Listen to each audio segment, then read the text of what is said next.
right, so let's identify and negate simple statements. So the first thing we need to do is identify some statements. So what, by definition, is a statement?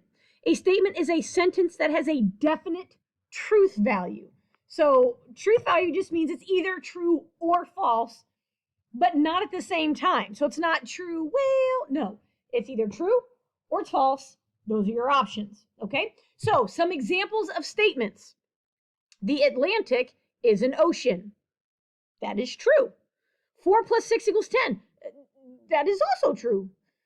To mail a letter, you need to pay for postage. True. Oh, I guess these are all true. But the whole point is that it has a truth value. Let me go ahead and add a fourth one here, just so that we can talk about maybe a false statement, since I forgot to add one of those in here. So if we could say like 3 × 4 = 42. That is false, but it's a statement because it's false, right? It has a definite truth value. So that would also make it a statement. Now, not statements. The Cubs are the best baseball team. That's an opinion. I definitely don't agree with that, but there's no proof to that, right? It's just an opinion. An opinion is not a statement. My voice is perfect. Also an opinion. Opinions are not statements. There has to be a truth value. Some people might say, yes, that is true. My voice is perfect. Some will say, hard pass. That's definitely false. Because it can be true and false, depending on who you ask, it is not a statement. Okay, so hopefully we understand what a statement is. Now let's get into the idea of negation. So the negation of a statement P is simply not P. And that seems pretty easy up front, right? A true statement will become false if you turn it, right? Or a false statement will become true by negating. So negating simply assigns the opposite truth value to a statement. So let's negate the following. The first one, the Atlantic is an ocean. Now, we know this is a true statement. So if I want to make this negate this, I would simply say the Atlantic is not an ocean.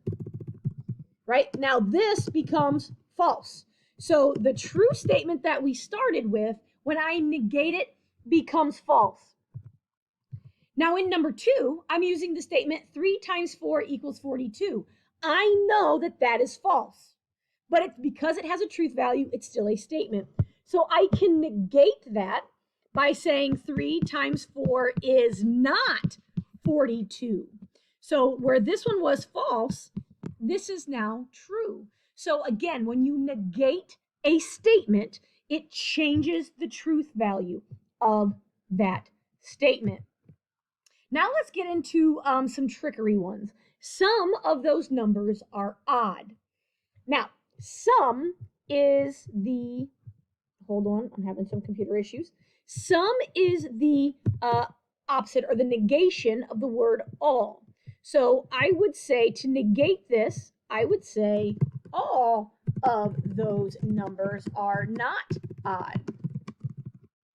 That's the negation. Now, when you look at that, all of those numbers are not odd. That's weird. So we could also say none of those numbers are odd. These two pieces here are the same. All of those numbers are not odd, and none of those numbers are odd mean the same thing, and they are the negation of some of the numbers are odd. Okay, good, good. And the next one, it is not true that I did not go there. And you're thinking, what? So when you look at this, it's not true that I did not go there. So think this through. 2 nots, right? That implies that, in fact, the same statement here would be I did go there. These two statements are the same.